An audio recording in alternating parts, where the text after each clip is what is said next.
Olá pessoal, seja bem-vindo ao canal do Colégio Adélia. Eu sou o professor Mariano Ciccone e hoje nós iremos falar sobre o reino Plantae.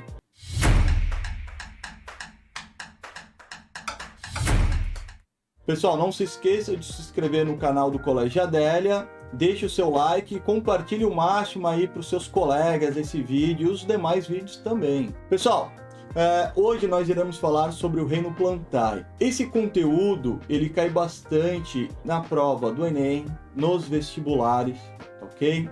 Então vamos dar a introdução sobre o reino Plantae. Primeiro slide que nós temos aqui, pessoal, é sobre o reino Plantae. Então eu vou falar sobre a introdução do reino Plantae. Nós não iremos ver aqui específico cada grupo, tá? De início.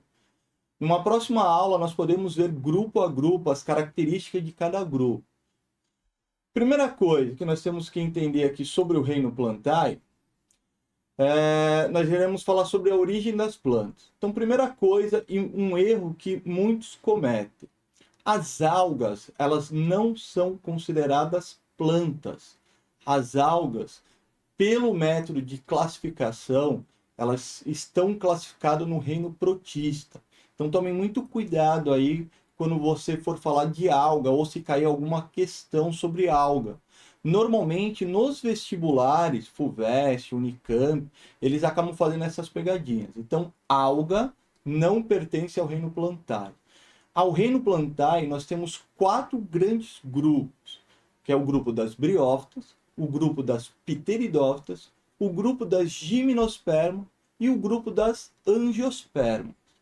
Então, podemos perceber que quem pertence ao reino Plantae são as plantas terrestres. Mas, como todos os seres vivos no nosso planeta, nós tivemos processo evolutivo. E para as plantas, o processo evolutivo aconteceu como aconteceu para os animais, tá?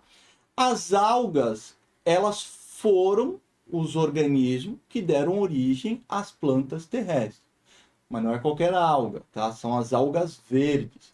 Então, vamos lá. Aqui no slide nós podemos perceber, tá? Que eu coloquei aqui, ó. Surgiram a partir de ancestrais de algas verdes. Por que nós temos esse processo evolutivo, né? Quem que falou, como que é feita aí a evolução das algas verdes para as plantas terrestres, né? Para as verdadeiras plantas, vamos dizer assim. Primeira coisa, quando as algas elas estão no ambiente aquático, a primeira diferença entre alga e planta é que as algas elas não possuem tecido verdadeiro. E aí vem um outro detalhe com essa palavra, né? com esse termo, né? Tecido verdadeiro. Tecido verdadeiro, pessoal, é porque existe um tecido, e um tecido é um conjunto de células, só que nas algas, a falta do tecido verdadeiro é que não é um tecido específico para cada função. Então, as algas possuem várias células, e essas células, elas funcionam para tudo. Elas funcionam para reprodução, elas funcionam para realização da fotossíntese.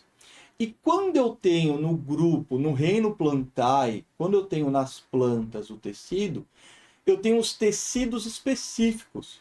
Então eu tenho um tecido específico para absorver água e sais minerais, eu tenho um tecido específico para reprodução, eu tenho um tecido específico para fotossíntese. Tá? Então essa é a diferença, a primeira diferença entre algas e as plantas, né, os organismos do reino Plantae, a falta do tecido organizado e verdadeiro nas algas. Perfeito? Então, primeira coisa, o que determinou para as algas verdes, né, darem origem às plantas terrestres? A presença de clorofila A e clorofila B. Então, nós percebemos aqui ó, nas algas verdes a presença de clorofila A e clorofila B. Assim como nós percebemos, tá, a presença de clorofila A e clorofila B nas plantas terrestres, naqueles grupos em que eu falei.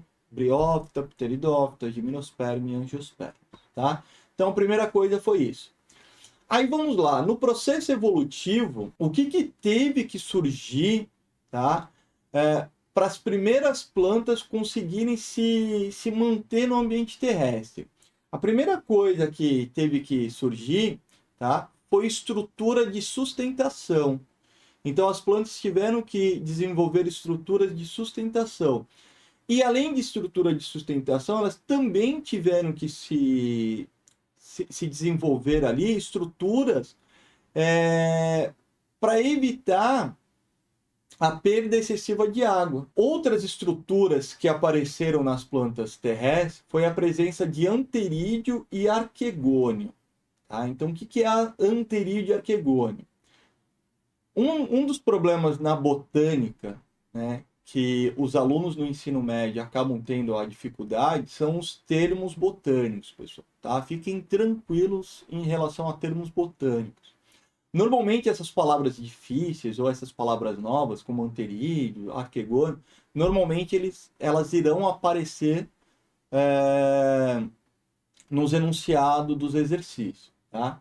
Então, primeira coisa, o anterídeo e o arquegônio, ele possibilitou, tá, que os embriões, ele possibilitou que os gametas fossem protegidos.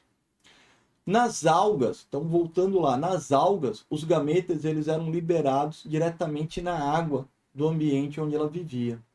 E agora eu tenho uma estrutura estéril, né, que forma, no caso, o anterídeo e o arquegônio, onde eu vou proteger lá dentro o gameta masculino, o gameta feminino e a região onde isso tudo vai acontecer. A parte do anterídeo, tá, é a parte masculina. E a parte do arquegônio é a parte feminina, tá? Então nós temos aqui, ó, produtores de gameta, gametângios, tá? Local, né, ali onde os gametas serão produzidos. Perceba que eu coloquei aqui, ó, estéreo, tá? Então a estrutura ao redor ela é estéreo, para deixar a única célula fértil, no caso os gametas, tá? E aí uma outra dúvida, um outro problema que os alunos acabam tendo é que nas plantas nós temos a alternância de gerações.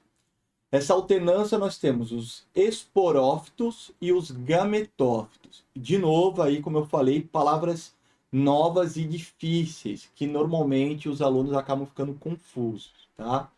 Então é o seguinte, pessoal. Na planta nós temos essa alternância de gerações, tá? De esporófito para gametófito. Por quê? Porque para produzir gametas, tá? Precisa ter meiose para reduzir a quantidade de material genético. Só que diferente dos animais, as plantas, a meiose, ela acontece de forma que eu vou produzir estrutura diferente. Então, nos animais, quando acontece meiose, eu vou produzir gametas. Nas plantas, quando acontece meiose, eu vou produzir esporo. Não esqueçam isso, pessoal. Nos animais, teve meiose, produz gameta. Nas plantas, teve meiose, eu vou produzir esporo. Por isso eu tenho essa alternância. Geração onde eu tenho um esporófito e geração onde eu tenho um gametófito. A geração onde eu tenho um esporófito, ele vai produzir esporo. A geração onde eu tenho um gametófito, ele vai produzir gameta. E quando eu falo específico de grupo a grupo, briófita, pteridófita, gimnosperma e angiosperma, eu vou ter diferença na fase de esporófito e na fase de gametófito, mas eu não vou falar aqui, eu não vou explicar nessa aula para ela não ficar muito extensa. Então aqui, ó, eu coloquei os 4 grupos de plantas, como eu citei para vocês, né, do reino plantário. Quando eu falo plantas, pessoal, eu estou falando do reino plantário. Quando eu falar específico alga, tá? Lembrando que alga, grupo, reino protista, tá? Então aqui, ó, os 4 grupos: briófita, pteridófita, gimnosperma e angiosperma. Esses são os 4 grandes grupos, tá? Aqui no desenho ao lado, pessoal, eu coloquei algumas características que foram surgindo ao longo do tempo, tá? E esse desenho aqui nós chamamos de árvore filogenética ou cladograma, tá? Normalmente nos exercícios relacionados ao processo evolutivo das plantas ou exercícios que vai falar do grupo de planta, específico de um grupo, ou ele pode falar também em exercício, ele pode citar aqui como, por exemplo, características que tem um grupo, mas não tem no outro, ou as novidades evolutivas. É um termo muito usado, novidades evolutivas. Então, o que eu quero dizer aqui? Ó? O primeiro desenho está representando uma alga, tá? Uma alga verde. O segundo desenho eu tenho uma briófita. Aqui eu tenho uma pteridófita, representado normalmente pela samambaia. Aqui eu vou ter uma gimnosperma e aqui uma angiosperma, tá? Normalmente na gimnosperma, o desenho que pode aparecer para vocês é uma conífera, tá? São os pinheiros. Então, o que eu quero mostrar aqui? Ó? A parte mais importante, pessoal, tá? Está aqui no cladograma. Então, as briófitas foram as primeiras plantas a surgirem no ambiente terrestre, tá? As pteridófitas vieram posteriormente, a gimnosperma posteriormente e, por final, a angiosperma. O importante é lembrar que briófita e pteridófitas, apesar de serem dois grupos do reino plantário que estão no ambiente terrestre, elas são dependentes do ambiente aquático ou elas são dependentes da água para o processo de reprodução. Só para relacionar com os animais, tá? Então, lembra lá nos vertebrados, quando o peixe, né, deu origem aos outros vertebrados, os anfíbios foram os primeiros vertebrados a irem para o ambiente terrestre, tá? Só que os anfíbios, eles também dependem da água para a reprodução. Então, aqui no reino plantário, as briófitas e as pteridófitas, elas dependem da água para a reprodução. De novo, não vou entrar em detalhe da reprodução aqui. Qual que é a importância aqui, ó? Tecido. Então, ó, o primeiro grupo de planta, ele começou a ter tecido organizado, como eu falei no início da aula, as algas não possuem. Depois das briófitas, que deram origem às pteridófitas, apareceu aqui, ó, os vasos condutores de seiva. Nas briófitas não tem, as briófitas não possuem. Quem possui são as pteridófitas. Qual que foi a vantagem evolutiva? Com a presença dos vasos condutores, possibilitou o aumento no tamanho dessas plantas, certo? A próxima foi o surgimento das sementes. Então, até aqui, ó, entre briófita e pteridófita, as plantas não possuem semente. A semente surgiu no grupo da gimnosperma. Tá? Isso foi uma novidade evolutiva de total importância, porque eu tenho uma proteção maior com o embrião. E finalizando aqui, ó, o grupo das angiospermas, eu tenho flor e eu tenho fruto. Tá? Não existe um outro grupo acima das angiospermas. Então, a novidade evolutiva para a angiosperma foi a presença de flor e fruto. A angiosperma tem semente? Lógico, pessoal, tá? Porque a semente já apareceu aqui, isso que vocês precisam ficar atentos. Então, na angiosperma ela tem semente, tem flor, tem fruto, tem vasos condutores, tem tecidos, tá? Tem tudo isso, pessoal. A importância do surgimento da flor e do fruto foi o quê? A flor é um órgão reprodutivo, aumentou a possibilidade de polinização, e o fruto é uma estrutura protetora da semente, fazendo com que a semente possa durar muito mais tempo até chegar, tá, no momento propício ali do solo para que aconteça a germinação. Tudo bem? Então aqui, ó, resumindo, tá? Não esqueça. Reino plantário, apenas 4 grupos: briófita, pteridófita, gimnosperma e angiosperma. Novidades evolutivas que foram surgindo: aparecimento do tecido, depois os vasos condutores, depois a presença de sementes e depois a presença de flor e frutos. Lógico, existem outras novidades evolutivas em cada grupo, mas eu não vou entrar específico na aula de hoje. Bom, pessoal, obrigado por vocês continuarem conosco até aqui, tá? Não se esqueça, se inscrevam no canal, segue o canal do Colégio Adélia. Para mais vídeo como esse, deixem seus comentários aqui. Tchau, tchau, pessoal, até mais!